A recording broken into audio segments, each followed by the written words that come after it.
my first poem is kind of just an introduction to who I am, so this is how it goes.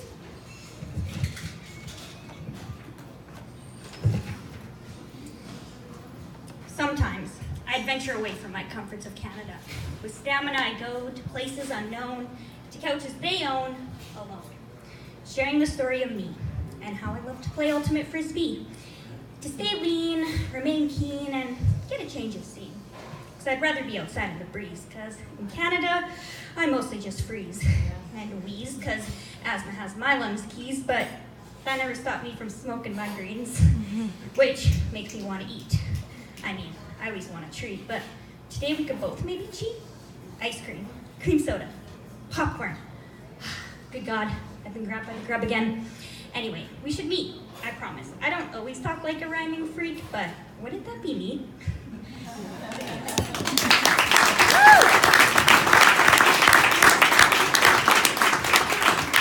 Yeah, so I like to write poetry that's generally happy and funny, but that doesn't always happen. I call this one Shit, and I just finished writing it actually today, so you guys get the premiere of it. Not that I've ever really recited my poetry to anybody, so tonight's just a premiere, but yeah, this is how it goes. Shit. I shaved my head. I swear I was just shearing my split ends and the scissors just slipped, leaving me looking like Bold Britney circa 2006. Look, if I just leaned to the left, you'd never realize the lack of my luscious locks. But, unluckily, this isn't going to be likely. Eventually I'll get lazy and lift from that lean and surrender to all of your staring and gleams. She's gay, she's bi, she's looking damn fine. It's a phase, the new craze. Nobody even cares about that kind of stuff nowadays. That's what they'll say. But they'll act another way, with that gaze for days, that shock and amaze. It's driving me crazy. You see, it's not that simple. Sexuality isn't a shirt, it's not the socks you wear. It's not your shoes or your style. It's not an attitude that brats just use to push greasy dudes aside, although that does happen. Look, what I'm trying to say is if you see me and she getting on, having a mingle, it's probably just because I'm fucking 25 and single. So, the next time they want to stare at my slick shaved side, I'll slam down that societal sovereignty and just kiss her. Like they're watching, because they are, and it's hot. And maybe if this gets their panties in a knot, they'll just take their pants off. Because she's a 10 out of 10, and boy, I'ma jump in, and if you come in, this party might really begin.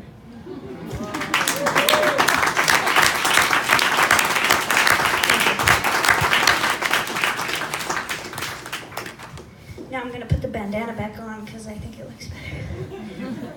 Okay, this is my last one. And this was a poem I had written when I was in Australia. So if you've ever been to Australia or you know anything about Australian slang or anything, hopefully you'll keep up. If not, maybe you'll still keep up, I don't know. But it goes like this.